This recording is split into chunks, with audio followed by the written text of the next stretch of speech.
that will be headed to Parliament to give us a review of the mid-year budget. A lot of expectations, of course, people wondering what the IMF deal may entail and how far we've gotten, and if there will be further cuts in expenditure and where else we're getting other monies from. Of course, that 750 million that has also been passed in Parliament. So quite a lot to discuss, and Pakwesi Asare will be leading the team that will be covering the entire budget review and, of course, leading discussions as well. And so good to have you on the studios, Pakwesi. Hi, Bella. Good to be hosted by you. I know. We woke you up very early in the morning. Very, Usually very you'd be here later in the day. No, these days I come a bit early. Oh, you do? Yeah, I do. Okay. There's a lot of work, a lot of things to discuss, right? There is so much to discuss. But also joining us via Zoom is Doris Ahiati. She's an economist. That's right. Good to have you, Doris. And maybe later we're fixing her sound. Hopefully we can speak to her before we wrap up on this discussion. But later today, in fact, it was supposed to start at what?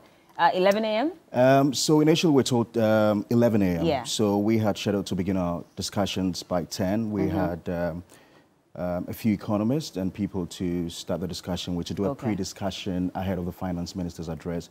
But then we've been told it's been moved to 1 p.m. Can we even trust that 1 p.m. will be 1 p.m.? Oh, yeah, sure. Okay, yeah, well, sure, yeah. But what are your expectations? Well, so this is a mid-year budget review. So there are three things. Usually the budget is read, I think, somewhere October, November. So in delivering the budget for the year 2022, that was in 2021. So we didn't have the full picture then because there were still some few months to go. So we're going to have the full picture for 2021. And then, of course, the half year for 2022 in terms of revenue, expenditure, interest payments, how we fared. And so we expect the finance minister to do some bit of revision because, as you know, in the budget, they are estimated to spend about 100 billion cedis. In terms of revenue, we're going to get about 80 billion cedis. So there's going to be a shortfall of somewhere around 20. Now, even with the 80 billion, the e-levy was supposed to generate about 6.9 billion out of that 80 billion cedis. We know what's happened to the e-levy. So even with that, there's some bit of loss in about 6-7 billion. And then also, we know they couldn't carry through with the property tax and the tax exemption. So we're looking at about some 70 billion. So we expect the finance minister to come and probably make revisions for the next half year. He might want to readjust the target for growth, for inflation and all that. Things have really gone bad. I mean, talking about e-levy, I'm sure the expectations that there'll be a further review of the percentage that is taken for e-levy as well. Is that something that you're also looking out for? Well, I don't expect them to really tinker with it. No? We believe that the policy shouldn't have started in the first place because, they had cancelled the road toll in place of the e-levy. Now, we're not going to realize that 6.9 billion cedis, and we had even projected ahead of the decision to go to the IMF that we're not going to have that 6.9 billion. I mean, when you look at all the sentiment and the agitation and even the row that greeted this announcement, even in Parliament, it was very clear that they couldn't realize that 6.9 billion cedis. So if they're going to scrap e-levy, where are they going to get the money from? We have tax exemptions, but we're losing billions of Ghana cedis. I agree. You'd have expected that within this time they would have at least passed that, so we can generate some more revenue. I agree, but it's going to be a long way. We don't have much of an option now. It's the e-levy we have. If you do away with it, it's just going to further widen the deficit. Going to continue borrowing, and it's not a good thing. And Bella, the real problem we have is a debt situation. It's our fiscal situation. I'll give you a bit of background. In 2000, when President Kufuor took power, our debt situation was so bad that we had to opt for a HIPIC program. Essentially, just say that, look, we are poor, we need the intervention of the IMF and the World Bank. It's an IMF World Bank program. By the time we're exiting in 2006, we had almost $4 billion in debt written off by our creditors. This brought our debt to GDP ratio to somewhere around 25%. And our debt stock had gone down to about, I think, 700 million or so.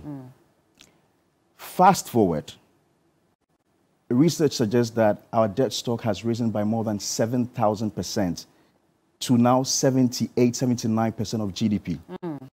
In 2015, we went to the IMF, and this was after the twin deficit we recorded in 2012, the 2012 elections, about 12.1%.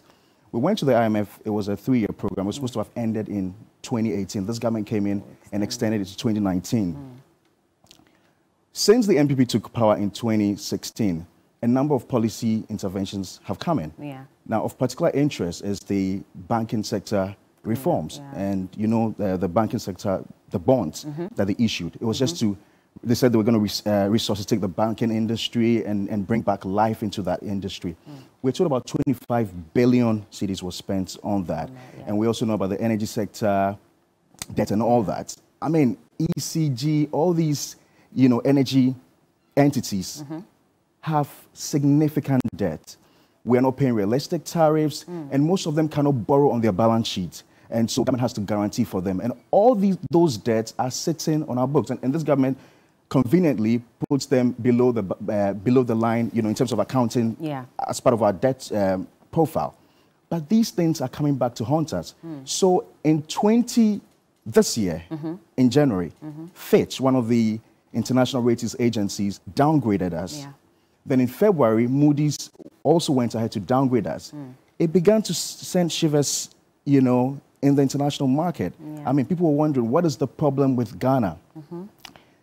Then they realized that we couldn't sustain our debts because we hadn't proven that there was enough revenue to be able to pay our debt.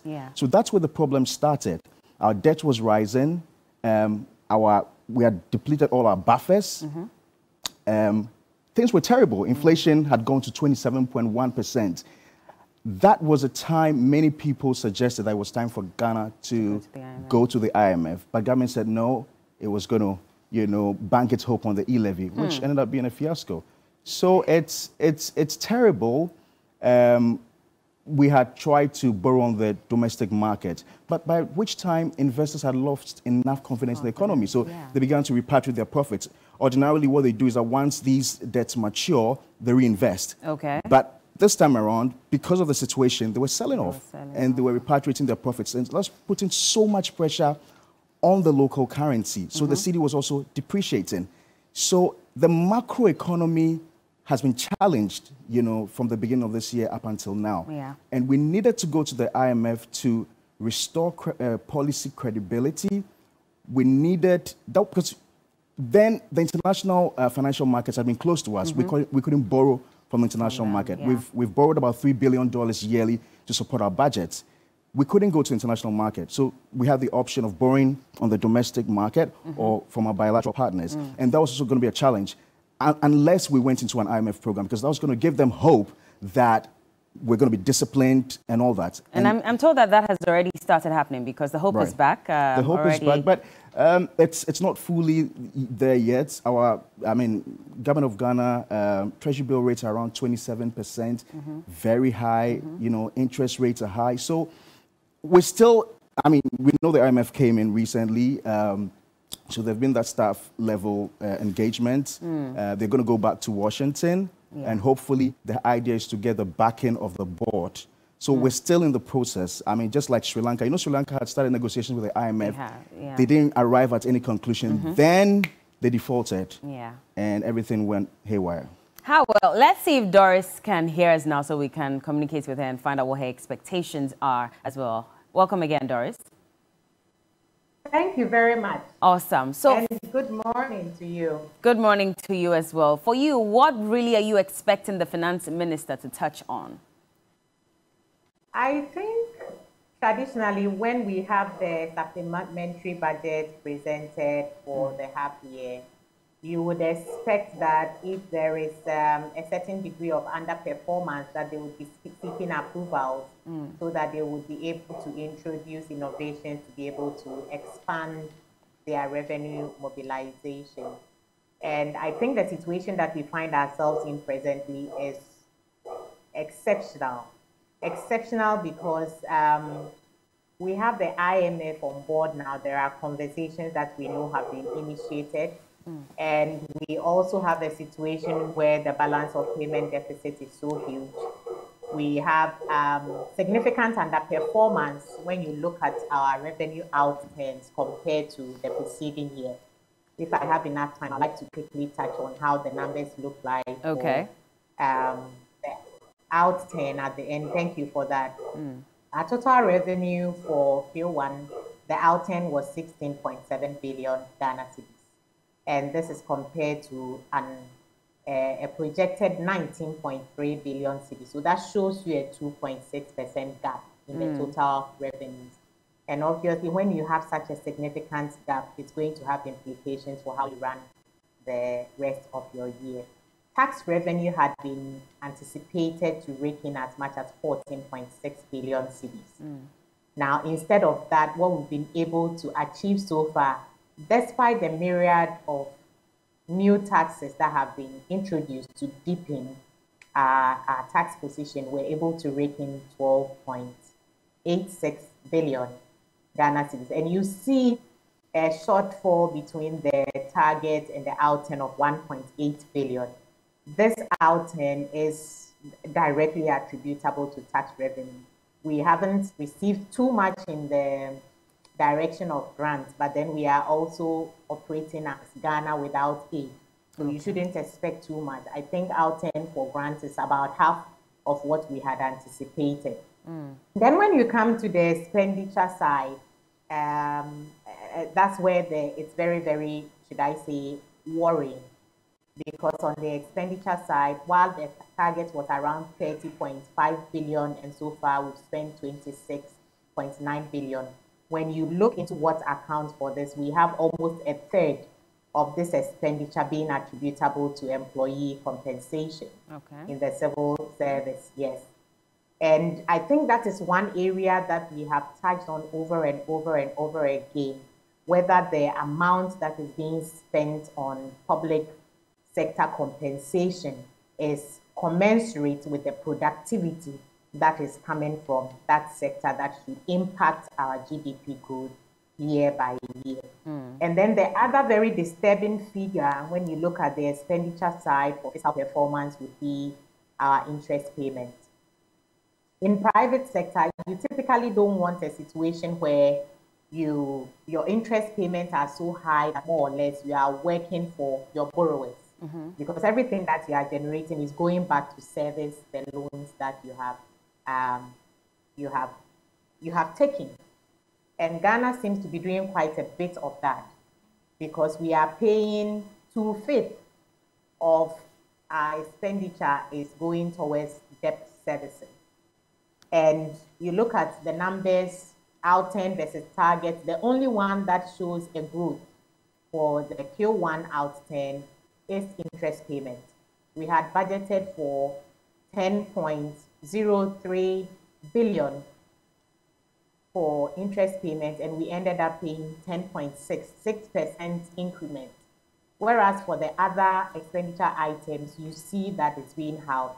My concern here is that when you look at the way revenue development have been, the questions that come to mind are, is it that we don't have adequate infrastructure and our mode for mobilizing the revenue is not effective enough? I know that we've tried to digitalize a lot of these activities in recent times. And so there is obviously some improvements happening. So what really is the challenge there? The second question that comes to mind is that, would we say the targets that we had set for revenue was ambitious? And I very much doubt that, because we had a number of introductions, including new taxes, that should help us mobilize. But the tricky bit is that if the businesses that are supposed to contribute the tax payments are not making profits because of the cost that is constraining their activities, depreciation of the local currency versus external currencies, and you also talk about so many people being out of jobs. So even on the personal taxation side, pay as you earn is also impacted. You look at the oil sector as well, there's a bit of contraction going on. So what will be the avenues, what will be the most creative thing to do in order to have businesses, in order to have jobs, so that now the taxations that we are implementing will be able to break in the resources? And then our dependency on borrowing, much of which is coming from outside the country. Not to cut And you, but just before you even go into borrowing, talking about taxes, and so we're supposed to find creative ways of generating revenue, and taxing is one of them. E-levy was described as the savior. It was supposed to prevent us from going to the IMF because we're expected to raise, 6.9 billion or so. Eventually, it was reviewed downwards to some 4.5 billion. Even that, we still could not generate it. Could it be that in trying to be creative, we're looking at the wrong ways of raising this revenue by forcing people to pay taxes that they are not ready to pay, which is why we're in the situation we find ourselves in? Yeah, and so these are my thoughts when it comes to e-levy and the like and innovation in the arena of taxation. We have about 80% of our economy being what we call the informal sector. When it comes to documentation, thanks to the Ghana card, now we probably have a good number of them being gradually captured and covered in our databases. And when you look at that sector, which is a significant bulk of our economy, we don't have clear taxation that they are contributing to, like the 20% that are in the formal sector, and before you take your salary, your tax is deducted. And so my thought when e-levy was being rolled out was that if we could innovate in an arena that clearly identifies the informal sector players, and we are able to estimate how much they are earning and generating. Trust me, some of the women in Makola are making way more on a day-to-day basis than some of us sitting in the formal sector.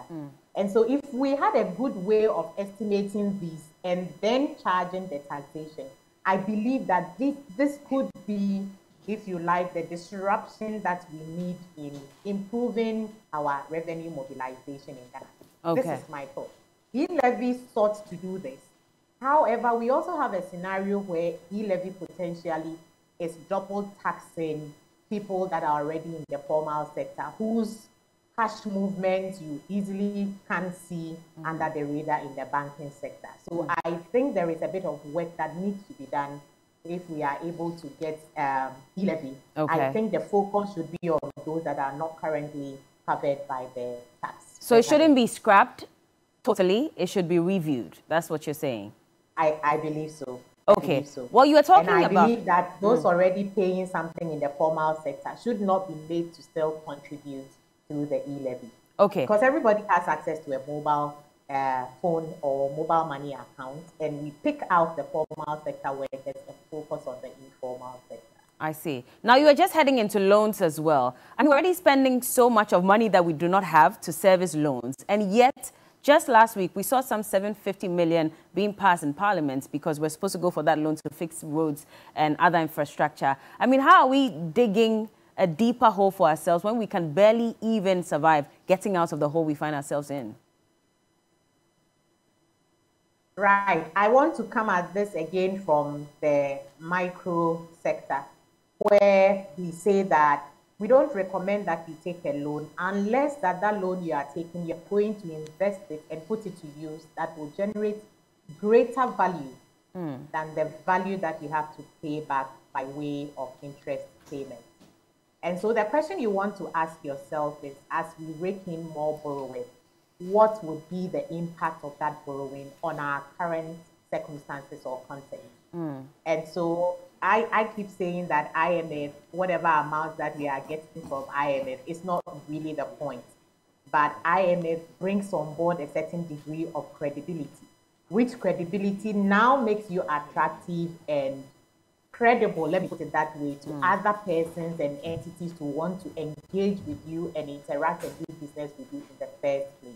Yeah. In the same way, when you look at how our expenditure has been allocated, I indicated that a third is going towards compensation. That is spending towards consumption. So if we come back to the example of, is it generating higher value for you than what you pay in interest servicing? Obviously, if we look at productivity from the public sector, this does not check. And then you go to the debt servicing itself, which is about 2/5 of expenditure allocation. Then take a look at what goes towards capex and statutory allocation. These two, when you put together, it's about 6 billion. That is less than the compensation that is going towards public sector. And the interesting fact is that it is this kind of expenditure that boosts your real GDP. It is what makes you actually grow. And so in the current circumstances where we have very little expenditure going in that direction, if we are doing borrowing, that is directly going towards CAPEX and is directly going towards statutory allocation. We can accommodate that because the impact in the economy would be greater. It would be felt more than when it's going towards expenditure that is just consumption and doesn't generate any dividends. Okay, let me bring Pakwesi in to touch on this as well. Yeah, so Doris was right when she talked about interest payments. So, for instance, this whole year we had budgeted about 40 billion, you know, on interest payments and amortization alone. And that has shot up to about 45 billion. I mean, the 5 billion is only in exchange rate losses. Can you imagine? 5 billion. So the situation is that bad. Our reserve position also from the central bank is terrible. We're having almost $600 million in demand for the dollar every month. And our reserve position has declined to about 3 billion. That's the net. The gross has gone down from about 9 billion to about 7 billion. And the net is about from 6 to about $3 billion. So we've had to go for this $750 million. And it's clear that we are going to pay salaries. I mean, there's no doubt about that. But if I may, you know, just move the discussion a bit forward. You talked about what we should be doing in terms of expenditure cuts. The free SHS, for instance, a lot of people have talked about it, whether we should continue to run this program. We're spending annually of about 1.9 billion cedis. I mean, people have said, why don't you target this to make sure that, you know, you're paying for those who cannot afford and leave those who can afford to pay for it. We could be saving about 400 million, you know, cedis on this. The school feeding program, for instance, we're spending about 900 million cedis on feeding people. I think we can look at all these things and begin to readjust ourselves. Are we really going to do that? Because we've heard from the Ministry of Education, and they were speaking against what the GES boss had said, that they were going to review free SHS. He says that's not happening. That's a major challenge because we don't have an option now. And even with the e-levy, if we have to scrub it, what's the alternative? Because the IMF would want to know what the alternative is. You know, where are we going to get that extra money from?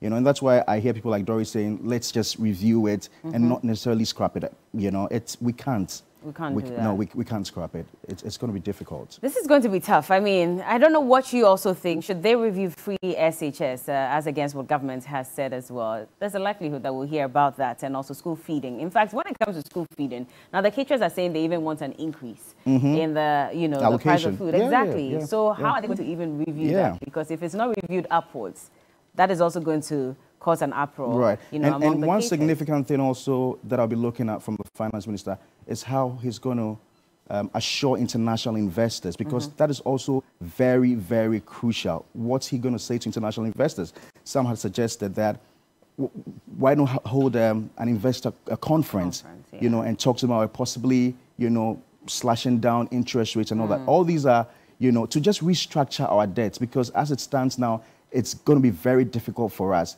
And we don't want to default. There was a recent report by Bloomberg which put us only second to El Salvador, you know, as highly likely to default. And you don't want to imagine what would happen if you default. If we go the Sri Lanka way, immediately our credit lines are going to be cut.